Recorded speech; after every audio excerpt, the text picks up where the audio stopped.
Почитувани гледачи, добар ден, втор подкаст во рамките на проектот Европската Унија за нас. Денес со мене е господинот Асип Зекир, директор на Сдруженијето Реди, и со него ќе разговараме на темата Европската Унија со фокус поглавието 19. Најнапред, добар ден и добре ве најдов. Добар ден и мило ми е што ме повикавте да гостувам на денешно интервју. Господине Асип Зекир, како ги објаснувате препораките и забелешките од страна на Европската Унија за напредокот на Република Северна Македонија со фокус на ромите, дадени за економијата, вработувањето и предприемништвото кај оваа заедница? Препораките од Европската комисија постојано укажуваат на подобрување во однос на имплементација на стратегијата за инклузија на ромите, посебно во делот на вработување, на здравство, на образование и домување. Кога станува збор за економија во ромската заедница како и предприемништвото, постојано се укажуваат важностите за нивно вклучување и мерките кои што придонесуваат кон економски раст и нивна одржливост.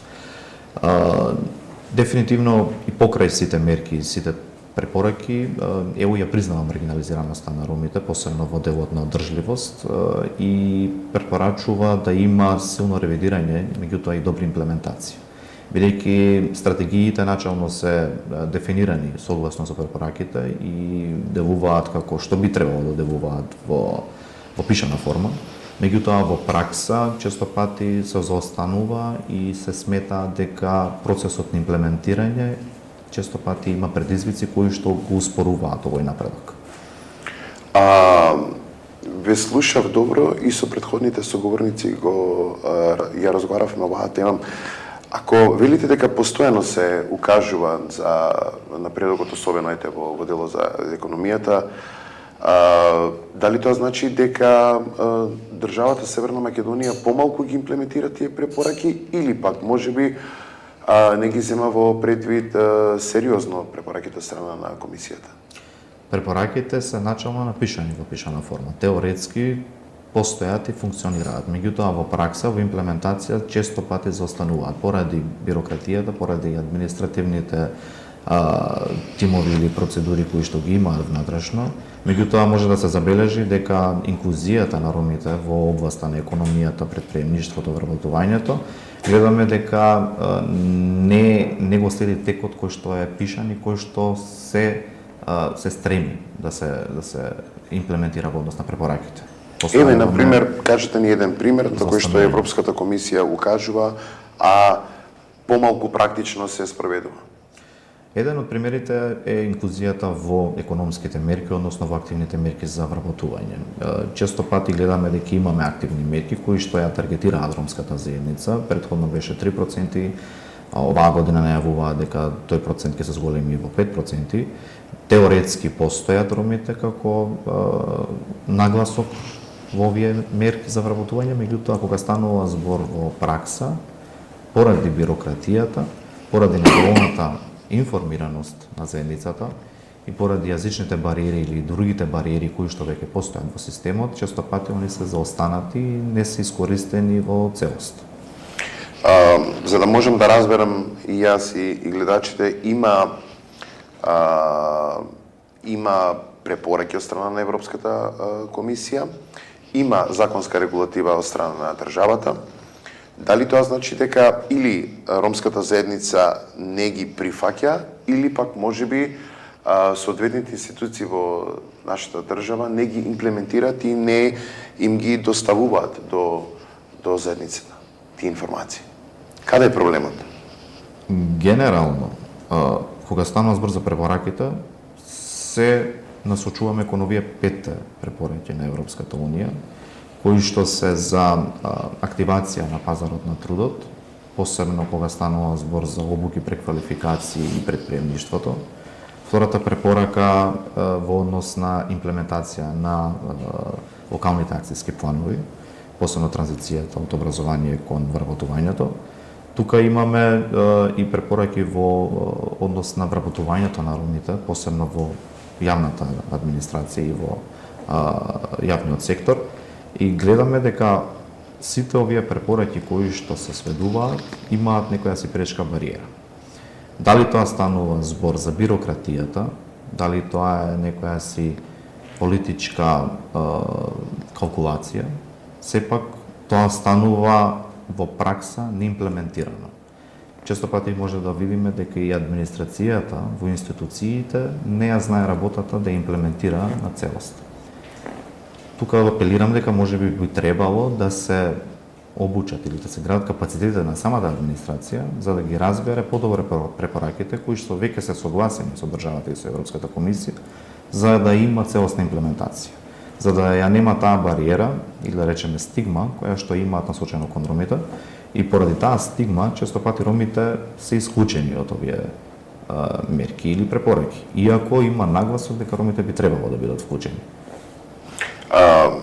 Како понатаму, затоа што ова што го говорите, исто така и препораките се на Европската комисија се во согласно со поглавието 19 за преговорите на нашата земја со Европската унија. Како понатаму, дали овие препораки може да станат фактор за Северна Македонија да влезе во Европската унија? Дефинитивно, ромите веќе се, можам да кажам, играат една од клучните улоги, не само поради влезот во Европската унија, меѓутоа и за опстанокот на државата и за зголемување на брутен домашниот производ. Може да заклучиме дека ромите се најмладите во Европа и треба да се искористи потенцијалот кој што го имаат. Треба да се вложи во нив за понатаму да го осетат бенефитот на ромите. Во овој контекст може да заклучиме дека државите веќе се информирани за оваа работа, за оваа ситуација и дека би требало да ги осетат ромите повеќе како начин на придобивка за да инвестираат во нив, отколку само да ги разберат како обврска.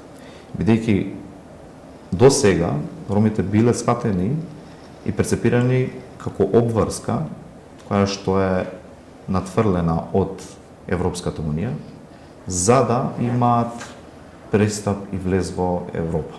Збориме за Северна Македонија. Меѓутоа, треба да видиме и друг пристап. Не само од аспект на обврска дека има, туку треба да апелираме до нив дека можно е, не само што е можно, туку де факто дека ромите се една од најмладите заедници во Европа. Гледаме дека има и потенцијал во Македонија за нивна инклузија, каде што ќе разбера дека инклузијата на ромите е бенефит за државата, затоа што во долг рок сето тоа што ќе инвестираат во заедницата ќе може они да имаат придобивка од тоа. Сакате да кажете дека да го искористат капиталот кој што го има ромската заедница и како работна сила, но и како интелектуална моќ која што ја поседуваат. Дефинитивно, меѓутоа и демографски може да заклучиме дека ромите постојано се на поголем број и инвестирањето во нив значи и иднина за државата. Така, кажете ми, малку начнавме од следното прашање, имат ли целосен пристап ромите до политиките за вработување, социјална инклузија и економија?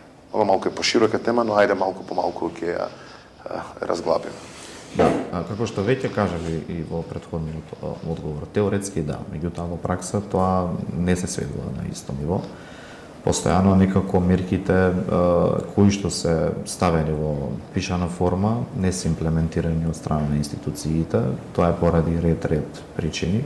Една од главните причини може би и неинформираноста, поради тоа и ние како здружение делуваме во ромската заедница за да ги информираме граѓаните од нашата заедница, за да имаат полесен пристап во овие мерки.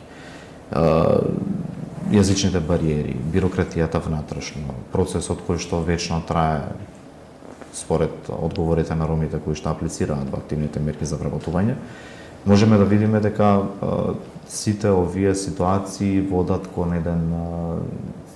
во една циклична сиромаштија. Постојано се вртат во круг и постојано имаат наратив дека ромите не се заинтересирани да бидат вклучени во мерките за вработување или во политиката за вработување, а од друга страна на терен се покажува спротивното, дека ромите се подготвени, имаат интерес и желба, меѓутоа пристапот практично не е како што би требало да биде или не е како што е замислен.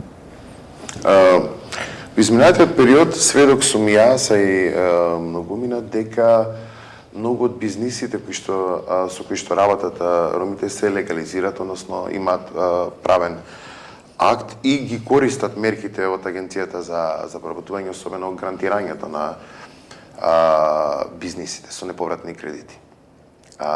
Дали сметате дека таа политика е заслуга на невладиниот сектор, затоа што ги информира, ги обучува, или пак таа заслуга може да се препише на самата институција Агенцијата за вработување?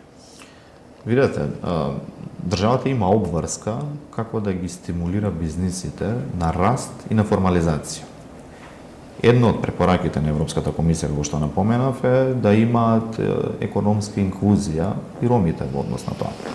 Кога станува збор за здруженијата како влијаат врз политиката на Агенцијата за вработување или врз мерките за вработување, да речеме, често пати ние ги укажуваме кои се потребите, предизвиците и каде би можело они да се подобрат, бидејќи пристапот кој што го имаме кон заедницата е многу полесен и поразбирлив отколку од страна на институциите. Бидејќи ние сме на терен како здружение, не само ние, има и други здруженија, меѓутоа можам да речем за нашето здружение дека сликата и начинот на работење на терен само тоа го прикажуваме кон институциите за да имаат они подобрување во однос на нивните мерки и дизајнирање на оперативните планови. И можам да кажам дека имаат слух, меѓутоа не се секогаш отворени за менување на некои од нивните политики. Меѓутоа одреден процент на разбирање имаат и можеме да влијаеме врз тие мерки. И уште едно прашање во однос на оваа тема. Дали Агенцијата за вработување која што ги нуди тие мерки за грантирање и отварање на бизниси за самовработување практично се доделуваат согласно одредени критериуми по квалитет и квантитет, или пак можеби тука имаме и политичка абстиненција? Видете, мерките за вработување се прилично отворени за сите теоретски. Кога станува збор за критериумите, јасно и гласно се напишани и релативно за да се добие мерката за самовработување и за регистрирање на нивните бизниси или бизнис идеи, потребно е да има самодржливост бизнисот после одредено време. Ние може да заклучиме дека во ромската заедница има доста голем потенцијал и предприемачки дух. Тоа покажува и постојањето на пазарот кој што 80% може би од неформален карактер. И може да видиме дека они имаат идеја или имаат веќе постоечки бизнис кој што е самоодржлив. Меѓутоа кога станува збор за аплицирање и воведување во целиот процес, дали поради јазични бариери, дали поради недоволно познавање на поимите и термините во делот на бизнисот, често пати гледаме дека се одбиени или се ставени во резерва. И тука е прашањето дали доволна транспарентноста на Агенцијата за вработување при селекција или па одлучуваат индивидуално. И тука станува збор и прашање дали процентот кој што е веќе нагласен во оперативниот фонд дека треба да се вклучат ромите во одреден процент, дали се искористува или не. Често пати имавме и ситуација кога нероми се декларираат како роми поради корист во однос на мерките.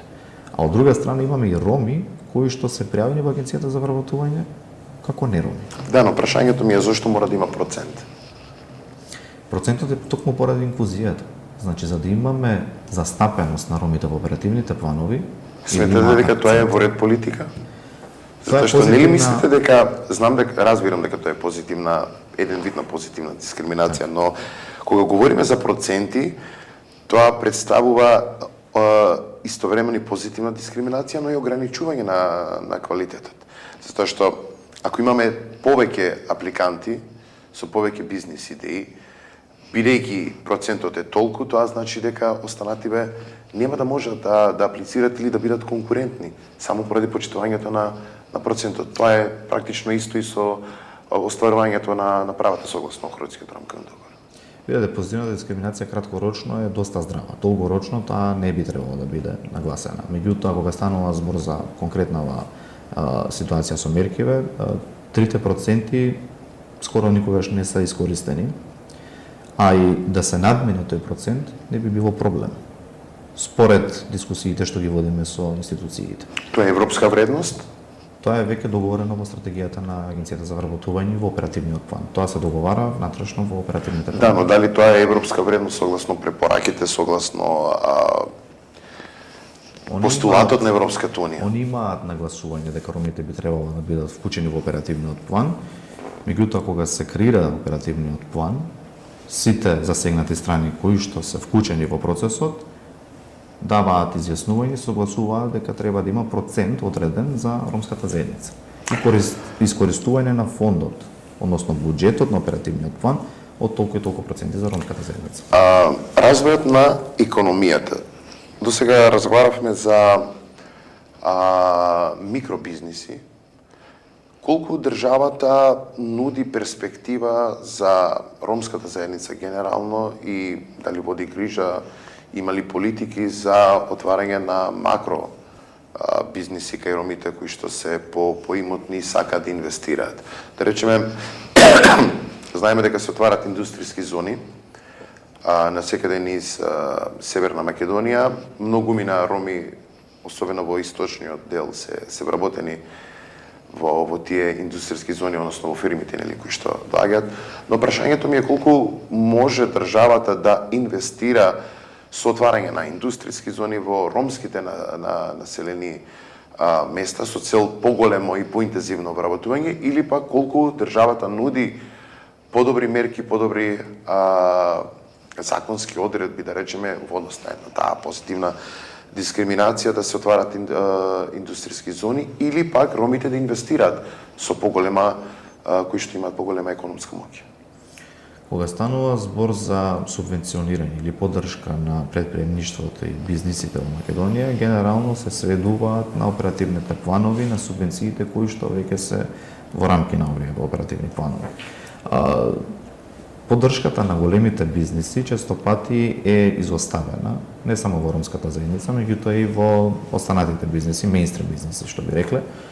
И индустријските зони веќе тие се дефинирани локално според доповите и на градоначалници и они локално се одлучуваат како ќе бидат менети тие површини понатаму. Кога станува збор за големите бизниси во Македонија, они не се во голем број, претежно се традиционални бизниси кои што се стекнати од нивните предци и они го продолжуваат бизнисот и немаат посебен стимул или посебна програма, дали финансиска, дали техничка поддршка од државата која што ќе ги храни нивните потреби и ќе може да ги развие нивните бизниси. Тука потребата ние артикулираме во делот на застапување, меѓутоа и ние ја пилотираме во нашата програма на Реди, каде што имаме структурирано бизнес програма токму за развој на бизнеси. Во бизнес програмите кои што ги нудиме за ромската заедница, инкубатор, акцелератор и развој на бизнесиве, големите бизнеси се всушност во рамки на програмава за развој на бизнеси. И тука може да видиме дека финансиската инклузија на големите бизнеси често пати се сведува на меѓународните фондови и меѓународните пристапи до финансирање. Дали станува збор за ИПАРТ, дали станува збор за КОСМЕ, меѓутоа од поголем обем на инвестиција, они се надеваат и реално имаат пристап можност преку овие грантови. Државата претежно ги субвенционира бизнисите во оперативниот план преку субвенциите. Сега, покрај микро и малите предпријатија, често пати овие две форми всушност се премногу актуелни и активни во нашата држава. Големи предпријатија ромски, за жал немаме во Македонија, меѓутоа државата ги финансира преку субвенции на малите предпријатија, микро и мали. Кои се мерките што ги предлага Европската унија за интеграција на ромите во делот на економија и вработување? Европската унија ги предлага следниве мерки, како што веќе напоменав и на претходниве одговори мои. Првото е активација на пазарот на трудот, преку обуки, преквалификација и поддршка на предприемништвото. Втората мерка е во однос на интегрирање на локалните акцијски планови, посебно кога станува збор за комбинација на образованието и вработувањето. Позитивната дискриминација преска ја значнавме малце, меѓутоа на краток рок дефинитивно е здраво и треба да се користи посебно во јавниот сектор при вработување. Финансиската поддршка преку грантовите кои што веќе ги споменав, посебно за ИПА тројката, и социјалните предпријатија за креање на зелени работни места, меѓутоа и инклузивни јавни политики кога станува збор за вработување во јавниот сектор. Начнавте многу теми, имаме краток рок, односно кратко време за зборување. Ќе сакам да начнеме една тема во однос на невработеността, кај ромите знаеме дека е најголема во однос на останатите заедници. Она што е актуелно сега во моментот е потрошувачката кошница. Колку е реално и колку издржливо кај ромската заедница потрошувачката кошница, ако земеме предвид дека практично сите граѓани во Македонија се жалат, а знаеме дека се повеќето вработени, тогаш како се снаоѓаат ромите? Како експерт, ваша Често пати ромите се соочуваат со големи потешкоти при исполнување на оваа пазарна кошничка и поради тоа тие се приморани да бидат вклучени во неформалниот сектор за да имаат доволно приходи за да преживуваат. И оваа маргинализираност дополнително го усложнува процесот и всушност излегување од прагот на сиромаштијата. И цело време они се вртат всушност во тоа е циклусот кој што они го тераат. Мерките кои што ги спомнавме од преска се еден од начините како би можеле они да излезат од овој праг на сиромаштија.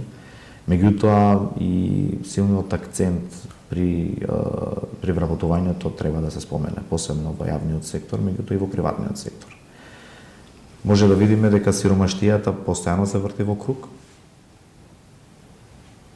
Иако има одредени проблеми од страна на заедницата, мораме да го потенцираме и тој момент, сепак државата треба да издизајнира политики и програми кои што се наменети за оваа заедница.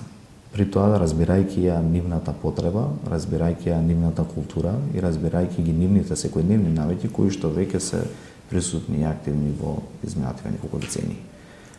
Традиционално се обликуваат. Но она што ме интересира, дали сивата економија со која што најчесто се вклучени припадниците на ромската заедница, генерално и сите се, но да речеме најмногу е застапена кај ромската заедница, помага на некој начин ромите да ја исполнат таа месечна потрошувачка кошница. Затоа што знаеме дека реално не може да се постигне преку формалниот бизнис, па дали може би сивата економија од овој аспект е позитивна политика и позитивен пристап кој што го реализираат ромите, а државата, да речеме, молчи, знаејќи дека нема луѓето како да се снајдат. Како го гледате вие тој процес? Декларирано, државата никогаш нема да ја поддржи сивата економија, што е многу нормално, меѓутоа дека има праг на толеранција секако постои. Кога станува збор за ромската заедница, мислам дека овој праг на толеранција го искористуваат како можност за да може да преживуваат, за да може да имаат одредени приходи, за да може да се ги задоволат основните потреби. Меѓутоа, за да излезат од овој праг и од сивата економија, дефинитивно е потребно, затоа што сивата економија не им ја дава сигурност и одржливост на долг рок.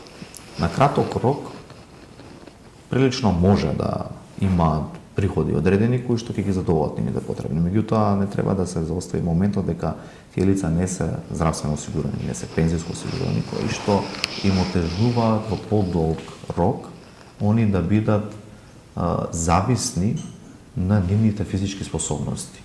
Имавме премногу вид на случаи, многу голем број на случаи кога одредени семејства, додека се млади, можат да издржат сивата економија, работат во сивата економија за да може да ги хранат нивните семејства, меѓутоа кога доаѓаат во години каде што нивната физичка способност не е на ниво каде што ќе може да го одржи тоа, они паѓаат и се зависни или на нивните деца или на државата. И затоа во подолг рок државата треба да обсмисли како би можела да го подобри својот механизам, да ги вклучи постепено и транзицијата од сивата во нормалната економија, да биде во согласност на состојбата и во согласност на реалната слика која што би можела да се промени. Одлично, го објаснивте овој момент. Јас би го разбрал повеќе на индивидуално ниво, но како прашањето што сакам да го поставам е како сивата економија реагира и кои се последиците за целосниот колективитет, за колективот на ромската заедница. Што тоа значи? Видете, кога имаме сива економија, дали во делот на водење на бизнис, дали во делот на вработување, ние сме ограничени. Не може да има експанзија, не може да има развој на бизнисот или не може вработениот да ги ужива истите права, неформалниот вработен, не може да ги ужива истите права кои што ги има веќе регистрираниот вработен, од типот на здравствено осигурување, пензиско осигурување, стаж да му тече частично. А во однос на бизнисиве не може да се развијат. И тоа значи дека долгорочно они не дека се приморани, меѓутоа пожелно е да ја подготват транзицијата од сивата во нормалната или во зелената економија, која што е премногу актуелна. Ние често пати им потенцираме дека треба да се искористат можностите кои што се нудат во државата, меѓутоа треба да се прошири, да имаат поамбициозна визија, јас би рекол. Затоа што секоја визија би им носело мисија каде што ќе треба да се трудат и да имаат некаква си цел, да имаат некаков си отпор, меѓутоа и напор. Доколку они немаат амбициозност во нивните делувања, доколку они немаат цел, би останале краткорочно и не би можеле да се развијат. И сега, тоа дали ќе го искористат преку активните мерки за вработување, дали тоа ќе го искористат преку лични финансирања, дали тоа ќе го искористат преку кредитирање, тоа веќе е индивидуално. Меѓутоа, како заедница, дефинитивно треба да се стремаме кон економска инклузија во формалниот сектор. Затоа што само така ќе може да бидат и видливи и индивидуално да ја осетат придобивката, меѓутоа и колективно, за да се развие една заедница, за да се ги развијат или бизнисите, мора да се вклучат веќе во формалниот сектор. Сега реално да говориме, сакат ли ромите, работоспособни, млади или повозрастни, да си го легализираат бизнисот или не? Има доста голем број на заинтересирани роми за да влезат веќе во формалниот сектор. Дали имаат бизниси, дали имаат веќе постоечки бизнис кој што е релативно неформален. Меѓутоа имаат заинтересираност. Сега прашањето е дали може да ги преминат сите бариери за да си го формализираат бизнисот. Водењето на бизнис, барем во ромската заедница, е и предизвик од административен аспект. Често пати можеме да видиме дека нема доволно познавање на административниот дел при водењето на бизнисот. И тоа им дава една бариера, им дава еден вид на страв за да преминат во формализирањето.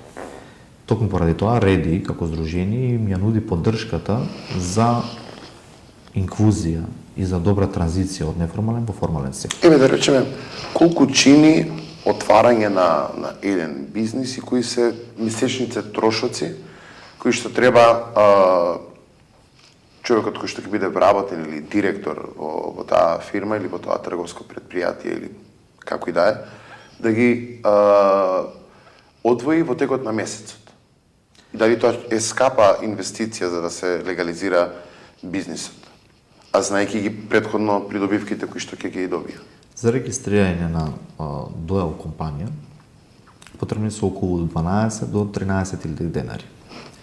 Откако ќе се регистрира компанијата, треба да се има основачки капитал од 5.000 евра во текот на една година, дали парично, дали ќе треба да се прикаже тоа преку средства кои што ги вложил инвеститорот во компанијата, меѓутоа има период од една година кога што тој ќе треба да инвестира. Друга форма на основање на бизнис е поедноставено друштво со ограничена одговорност или ПДО. И тоа е многу нова форма. Пред 3 години е објавена и само со 1 евро може да се регистрира бизнис. Не мора да има основнички капитал од 5000 евро. Меѓутоа и не се обврзани тука да бидат пријавени, туку фриленсерски може да започнат со работата, додека да имаат одреден приход, каде што понатаму ќе бидат обврзани. Кога станува збор за дуел компаниите, кои што се релативно премногу и повеќе активни, барем во изминативе неколку години, трошоците за водење на бизнис со еден вработен, односно само вработен, се сметководствени услуги од 3000 до 5000 денари, во зависност од обемот на бизнисот, и придонесите кои што ги плаќаат за државата. Во зависност од тоа дали се на полно работно време или на скратено или пола работно време, тука варираат трошоците од 4000 денари до 8 до 9000 денари. Ако ги калкулираме, ако ги пресметуваме трошоците за сметководствени услуги, меѓутоа и за придонесите, они имаат некои трошоци од 13.000 до 15.000, во зависност од бизнисот. И во зависност од тоа која плата ќе се ја дефинираат во самото работење. Зборуваме сега за минимална плата. Затоа што повеќето од нив почнуваат со минималната плата. Годишно исто така имаат фирмарина која што треба да ја платат на градот Скопје и изнесуваат 4000 денари. Значи трошоците не се премногу големи за водење на бизнис. Меѓутоа придобивките кои што ги добиваат се големи. Чувството кој што го имаат како страв е многу поголем од финансиските обврски кои што ги имаат кон државата или да речеме кон системот на формалната економија. Од тоа што го говорите, можам да заклучам дека практично трошоците се за водење на бизнис и за самовработување се мали. Постои интерес од страна на ромската заедница. Постои практика од страна на државната институција како да постои транзиција од сива економија кон легализирање на бизнис, но некако информациите тешко да продрат до самата заедница и практично самата заедница не знае за тие мерки, а од друга страна па и самата држава помалку си дава за себе значај да можат тие информации да одат до таму и така да остануваме се уште статус кво со години назад и стремејќи се кон таквиот пристап, ромите одат и тежнеат кон таа сива економија, што за жал ги ја уназадува заедницата. Има и еден друг момент покрај сето ова, а тоа е моментот дека Македонија наскоро ќе треба да почне преговори со Европската унија и ќе влезе во тоа големо семејство. Па како ромите кои што се уште се бават со сивата економија ќе го издржат тој силен притисок од страна на државата и Европската унија, затоа што тоа се закони, тоа се акти кои што мора да се почитуваат. Видете, ромите генерално веќе се информирани за придобивките кога станува збор за формализација на нивните бизниси и вклученост во формалната економија. Често пати поради стравот они не го преземаат тој чекор кон формализирањето, кон формализацијата. Меѓутоа, како здружение кое што веќе 8 години работи на терен со ромската заедница, може да заклучиме дека од година до година имаме поголем број на формализирани бизниси и формални вработувања. Тука де факто станува збор за финансиската писменост, станува збор и за инволвирање во административните процеси и техничката подршка која ја дава Реди за нив да ги водат бизнисите. И всушност ние ги подготвуваме за следниот период кога Македонија би била како членка на Европската унија. Во секоја држава, па и во европските држави има неформална економија.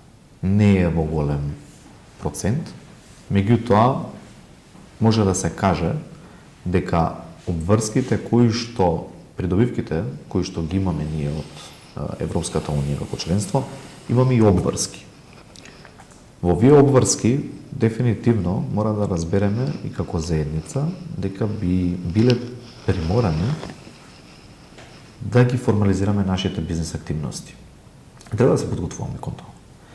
Од друга страна може да видиме дека за да се прошири еден бизнес и за да имаме колективен интерес, доколку немаме формализирано учество во бизнес секторот, нема да може да го користиме бенефитот од програмите за финансирање кои што би ги нудиле од Европската унија.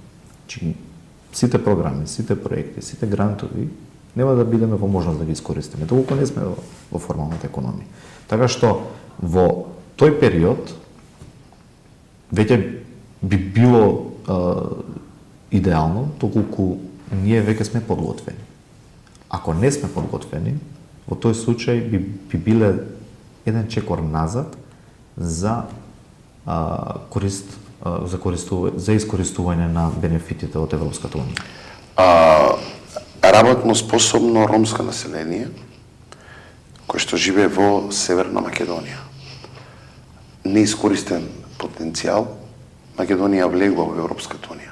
Дали може да очекуваме одлив на мозоци, како што сега, па и во период кога Македонија ќе влезе во Европската унија? Дали мислите дека сите ќе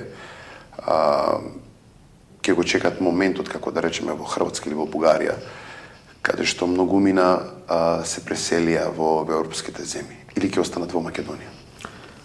Тоа е ситуација која што не може да биде контролирана и во соседните држави, односно во Бугарија, тоа можевме да го видиме, дека посебно од главните градови, луѓето се заминуваат за подобреднина или подобар систем. Меѓутоа, во нашата држава, државата треба да биде подготвена за тоа и треба да инвестира во заедницата, каде што не е лошо дури да ги обврзе за да останат наредни неколку години во државата, за да има и државата придобивка од тоа. И затоа Да, но тоа се коси со сите конвенции за слобода на движење. Прашањето ми е како да ги задржиме младите тука?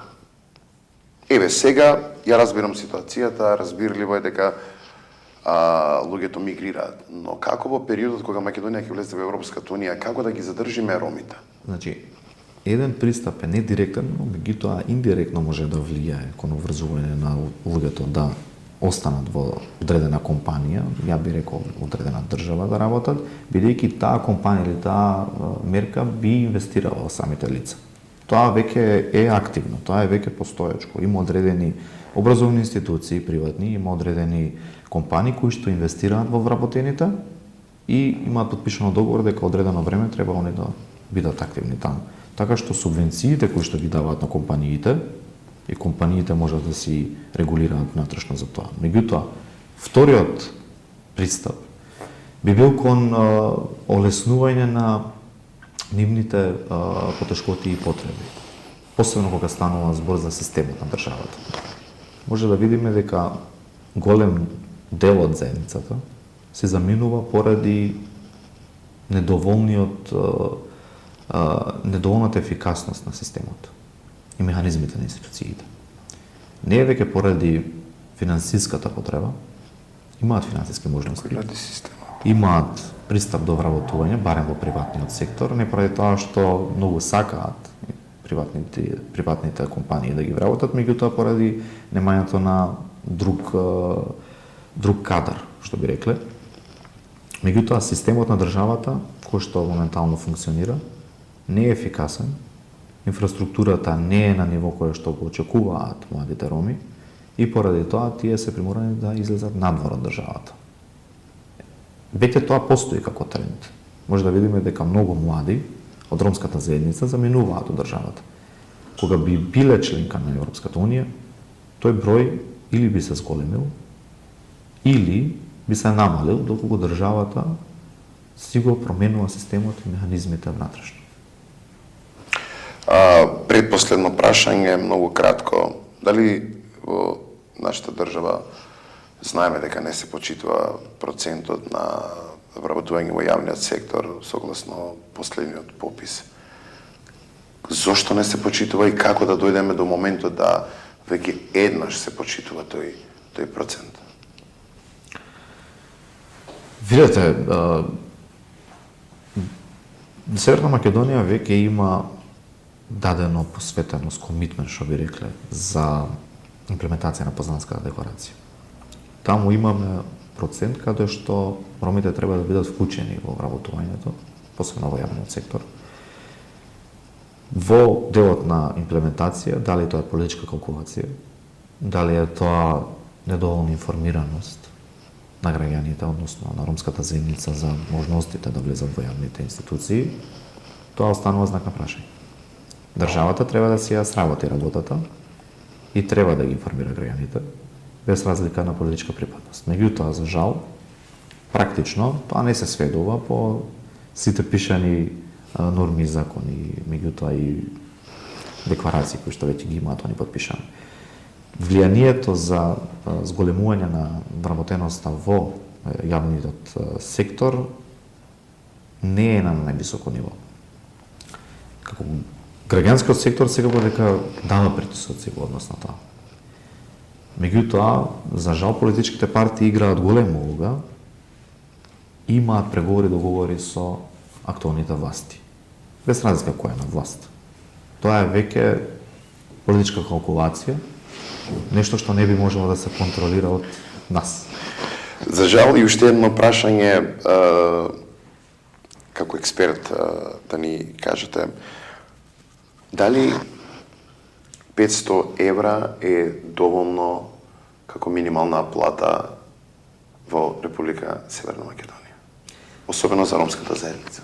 Согласно со инфлацијата во нашата држава, 30.000 денари воопшто не се доволни за да се... Колку треба да изнесе? Кошничка. Практично може да заклучиме дека за 4-члено семејство трошоците за одржување на месецот се околу 60.000 денари. Тоа значи дека доколку не работат двајца возрастни во семејството и тоа да имаат над минимална плата, нема да може да го изгорат месецот. И поради тоа, често пати може да видиме дека се вклучени во неформалниот сектор, затоа што не плаќаат придонеси, затоа што имаат поголеми примања, затоа што може да користат и социјални бенефити од државата, за да може да го изгорат месецот. Не можам да кажам дека тоа не е и навика можеби на заедницата да има страф, да има недоверба во системот на државата и поради тоа они остануваат во рамки на неформалната економија и искористување на социјалните бенефити од државата. Кога би им се ветувало оддржливост, јас сум сигурен дека они би прифатиле и дека би го зграпчиле моментот, би ја зграпчиле шансата за да може они да имаат и формализација и поголеми приходи. Тоа се сведува на еден поинаков пристап кон една заедница, која што треба да се видат кои се нивните културолошки, меѓутоа и секојдневни навики. И согласно со тоа, да се издизајнираат програми, да се издизајнираат мерки кои што ќе можат да имаат фер инклузија и фер транзиција. Исто како и во зелената транзиција. Не можеме ние да очекуваме од неформалните собирачи на отпад да бидат формализирани, а при тоа за нивна формализација имаме бирократија која што треба да се помине со месеци. И они се приморани после тоа да бидат вклучени во неформалното собирање на отпад. Не поради тоа што сакаат, туку поради тоа што се приморани за тоа. Исто и за останатите бизнес активности или за останатите работни действија. Јас искрено се надевам дека ситуацијата ќе се подобри, ако не бар сега, барем во моментите кога Македонија ќе почне со пристапните преговори кон Европската унија или барем кога ќе влезе, и се надевам дека нема да имаме драстично мигрирање на ромите во Европската унија, а со тоа нели да се подобри вработувањето и само вработувањето и формализирање на сивата економија. Ти благодарам уште еднаш. Благодарам и на вас и на вашето одвоено време.